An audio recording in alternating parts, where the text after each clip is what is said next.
प्यारे बच्चों, कैसे हैं आप सब? आशा करती हूँ आप सब अच्छे होंगे, स्वस्थ होंगे। स्वागत है आपका इस कक्षा में।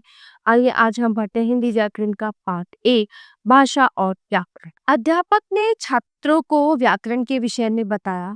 छात्रों ने उसे समझा, फिर अध्यापक ने उन्हें हल करने के लिए प्रश्न दिए। छात्रों ने प्रश्नों को पढ़कर उनके उत्तर लिखे और अध्यापक को दिखाया। अध्यापक ने उत्तर पढ़े और उन्हें अंक दिए, यानी कि मार्क्स दिए। यहाँ विचारों को अलग-अलग प्रकार से दूसरों तक पहुंचाया गया। जैसे अध्यापक ने छात्रों को व्याकरण के विषय में बताया, बोलकर। छात्रों ने उसे समझा, सुनकर। अध्यापक ने प्रश्न दिए, लिखकर। छात्रों ने प्रश्नों को समझा, पढ़कर। छात्रों ने उत्तर दिए, लिखकर। अध्यापक ने छात्रों के उत्तर को समझा, पढ़कर। अध्यापक ने छात्रों को अंक दिए, लिखकर। ठीक है, तो इस प्रकार बोलकर, लिखकर, सुनकर जो है इस प्रकार बोलकर, सुनकर, लिखकर तथा पढ़कर अपने विचारों को प्रकट करना भाषा है। परिभाषा: बोलने और लिखने का वो माध्यम जिसके द्वारा हम अपने विचारों और भावों को प्रकट करते हैं तथा दूसरों के भावों को समझते हैं, वो भाषा कहलाता है। भाषा के रूप: भाषा के दो रूप हैं, मौखिक भाषा और लिखित भाषा। सबसे पहले हम बात करेंगे मौखिक भाषा की। बोली तथा सुनी जाने वाली मौखिक भाषा कहलाती है, जैसे मंच पर भाषण देना, टेलीफोन पर बातें करना, आपस में वार्ता यानी कि बातचीत करना। लिखित भाषा: लिखी तथा पढ़ी जाने वाली भाषा लिखित भाषा कहलाती है, जैसे प्रश्नों का लिखकर उत्तर देना, अध्यापिका का बोर्ड पर कुछ लिखना, रास्ते में लिखी सूचनाएं आदि। समझिए, लिखित भाषा को हम पढ़कर समझते हैं, जबकि मौखिक भाषा को हम सुनकर समझते हैं। हमारी राजभाषा हिंदी है। 14 सितंबर 1949 को ये घोषणा की गई थी। प्रत्येक वर्ष 14 सितंबर को हिंदी दिवस मनाया जाता है। यही हमारे देश में सर्वाधिक बोली जाने वाली भाषा है। इसकी लिपि देवनागरी है। इसे एक वैज्ञानिक भाषा भी माना जाता है। भारत में हिंदी के अतिरिक्त अन्य भाषाएं भी बोली व समझी जाती हैं। कुछ प्रमुख राज्यों की भाषाओं को नीचे दिया गया है। कर्नाटक कन्नड़ ये राज्य है, ये भाषाएं हैं।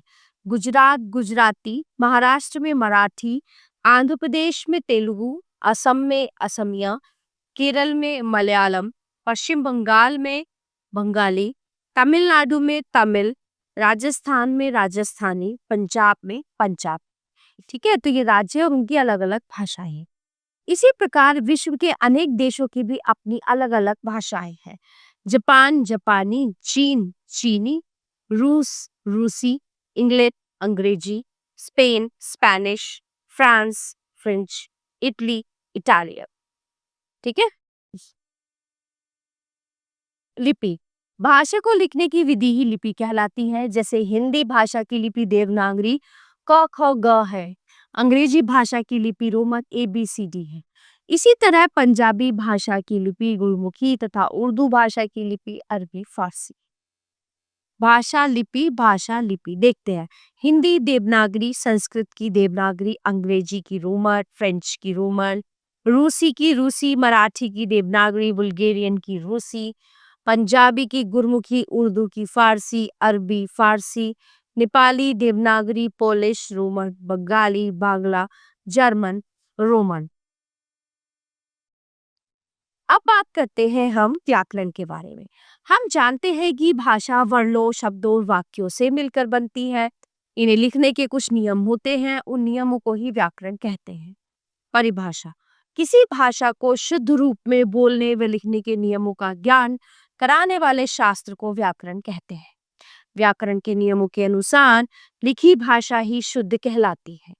इसे एक उदाहरण द्वारा समझिए। देखिए, रहा है पढ़ विशाल, विशाल पढ़ रहा है में रिया बैठी कमरे, रिया कमरे में बैठी है। यद्यपि पहले वाक्य और दूसरे वाक्य में वही शब्द है, किंतु उन्हें सही नियम के अनुसार न रखने के कारण पहला वाक्य अशुद्ध लिखा गया है। अतः व्याकरण के नियमों का पालन अति आवश्यक है।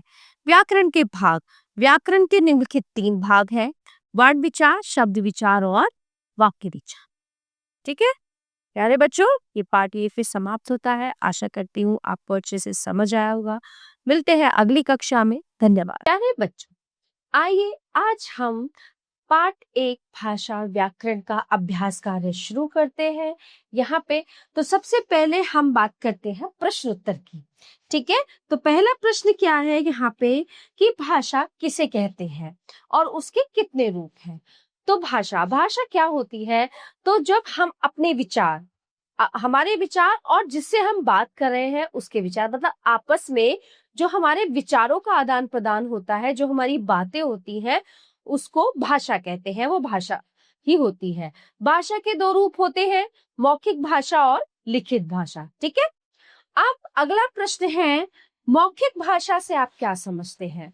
तो जो भाषा जिसको हम पढ़ते हैं, जैसे रेडियो में सुनते हैं, ठीक है, बोलते हैं, आपस में बातचीत करते हैं, वो मौखिक भाषा का रूप होती है। प्रश्न नंबर 3, लिपि किसे कहते हैं।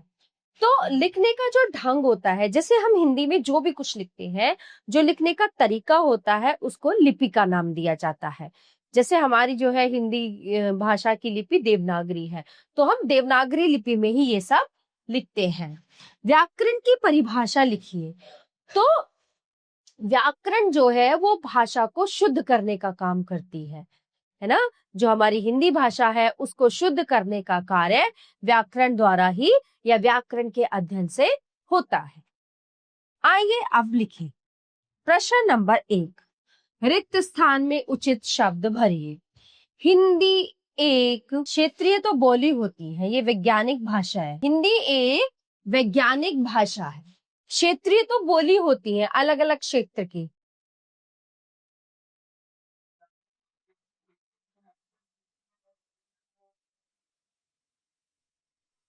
वैज्ञानिक भाषा है। हाँ, हिंदी को राष्ट्रभाषा, हिंदी को राष्ट्रभाषा सन 47 और 49 यानी कि 47 और 49, हिंदी को राष्ट्रभाषा सन 1949 में घोषित किया गया। अंग्रेजी भाषा की लिपि रोमन है।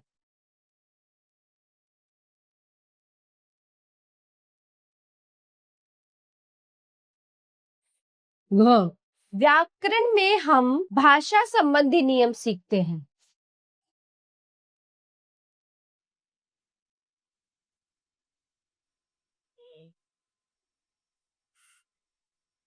प्रश्न नंबर 2, भाषाओं के सामने लिखिए कि वे किस राज्य में बोली जाती हैं। पहले है मलयालम। मलयालम बोली जाती है केरल राज्य में।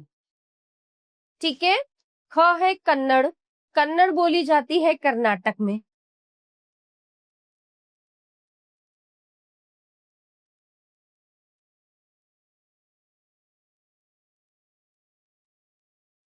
तेलुगु, तेलुगु बोली जाती है आंध्र प्रदेश में।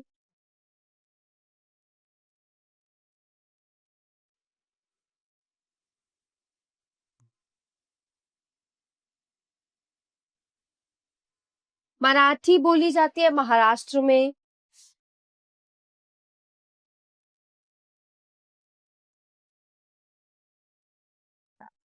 गुजराती बोली जाती है गुजरात में।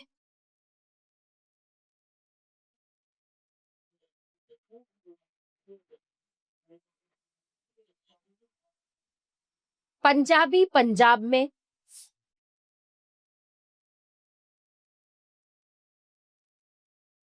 ठीक है, प्रश्न नंबर 3, वाक्य के आगे लिखिए कि वो मौखिक भाषा का रूप है या लिखित भाषा का रूप है।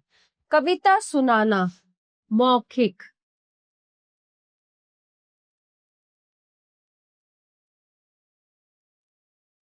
उत्तर लिखना लिखित,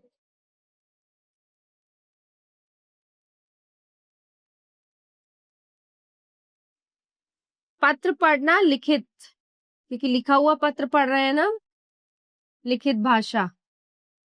टीवी या समाचार सुनना मौखिक।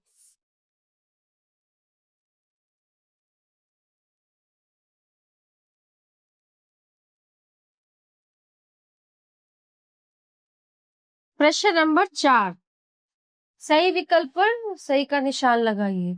भाषा के रूप है दो, मौखिक और लिखित। हमारी राष्ट्रभाषा है हिंदी। हिंदी दिवस मनाया जाता है 14 सितंबर। ठीक है, ये बाकी गतिविधियां हैं जो आप स्वयं करें। प्यारे बच्चों, इस पाठ का अभ्यास कार्य यहीं पे समाप्त होता है। आशा करती हूँ आपको अच्छे से समझ आया होगा। मिलते हैं अगली कक्षा में। धन्यवाद।